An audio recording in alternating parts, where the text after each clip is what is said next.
কোনো কাজ নিয়ে নাই, তোমাদের সাথে নিয়ে আমি আজকে সেলাইয়ের ক্লাস নিয়ে চলে এসেছি। সেলাইয়ের মধ্যে আমি আজকে তোমাদের একটা সায়ার কাটিং দেখাবো।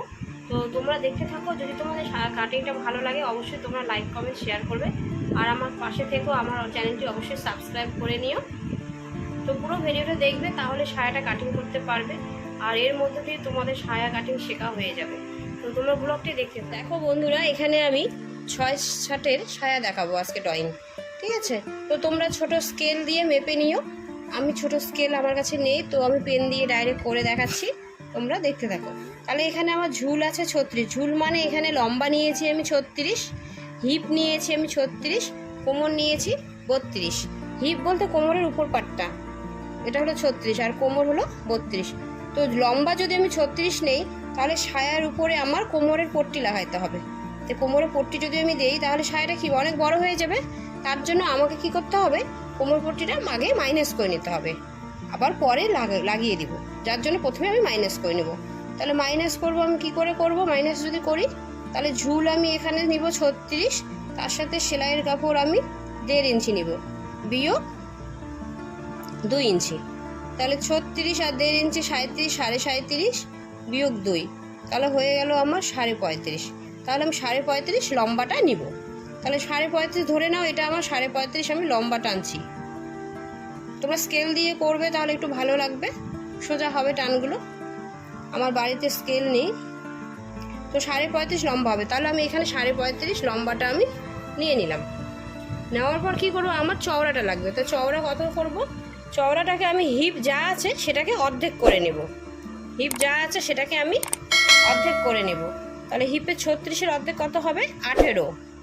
তাহলে এখানে হলো হাফ হিপ, হাফ হিপ হবে 36-এর অর্ধেক হবে 18 হয়ে গেল। তাহলে উপর নিচ একই হবে, উপর নিচ আমি একটা বক্স তৈরি করে নিলাম এইভাবে। উপর নিচ আমার কি হলো, 18 হলো, ডান দিক বাঁ দিক 35.5, ঠিক আছে? আর এই পাশ থেকে আমাকে কি করতে হবে, এই পাশ থেকে আমাকে 5 নিতে হবে, 5 বা 5.5 বা 4.5 নিতে পারো, সেটা কাপড়ের বহর অনুযায়ী। তো এখান থেকে আমি 5 নিব, আর এই পাশের থেকেও আমি 5 নিব। এই 5 ইঞ্চির সাথে 5 ইঞ্চি এটাকে আমি জয়েন করে দেব, 5 ইঞ্চিটাকে 5 ইঞ্চি জয়েন করে দিলাম। আর এখান থেকে আমি 1.5 ইঞ্চি নিব, 1.5 ইঞ্চিটা আমি এখানে টানবো, আর এখান থেকে আবার 1.5 ইঞ্চি নিব। তাহলে আমি 1.5 ইঞ্চি নিলাম, আর এখানে আমি 1.5 ইঞ্চি নিই। এটা হলো নিচের পাট, সায়ার হলো নিচের পাট। তো এই নিচের পাট সায়াটা যখন আমি নিব, তখন আমার এটা হলো সায়ার নিচের পাট হবে। আর এখানে আমি 5 ইঞ্চি নিলাম, যে 5 ইঞ্চিটা আমি কোথা থেকে পেলাম, এই 5 ইঞ্চিটা তুমি হিপকে 8 ভাগ করবে।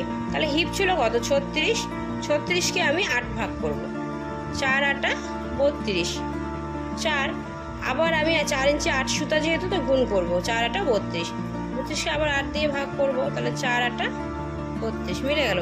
তার মানে 4 ইঞ্চি 4 সুতা, তার সাথে আমি সেলাইয়ের কাপড় 1 যোগ করছি, তাই হলো 5। 4 সুতা আমি না নিয়ে এখানে 5 করে নিয়েছি, একটু কম নিয়েছি, কারণ কাপড়ের চওড়াটা আর একটু বাড়িয়ে নিলে বেশি বড় হয়ে যাবে। তো এইভাবে আমার ড্রয়িংটা হয়ে গেল। এবার কাটিংটা করবে কিভাবে, তোমরা পেপার থেকে সবসময় বক্সটা বের করে নেবে। তো বক্সটাকে বের করে নেওয়ার পর এই দাগটা সোজা বরাবর তোমরা কেটে নেবে, কেটে যখন নিয়ে নেবে, তখন এই নিচের পাটটা একসাথে করে নেবে, আর এটা উপর পাট, এটা উপর পাট, ঠিক আছে বন্ধুরা? এইভাবে কাটিংটা করে নেবে। আর যখন কাপড় ধরবে, সব সময় হাতের ডান দিক থেকে জয়েন দিকটা নিতে হবে, হাতের ডান দিকে জয়েন দিকটা রাখবে কাপড়ে, তাহলে কাটিং করতে সুবিধা হবে। তো ভিডিওটি আজকে হয়তো একটু বড় হয়ে যেতে পারে, তো তোমাদের যদি ভিডিওটি বুঝতে ভালো লাগে তাহলে অবশ্যই লাইক করবে বন্ধুরা। দেখো বন্ধুরা, সায়ার ড্রয়িংটা আমার কমপ্লিট হয়ে গেছে।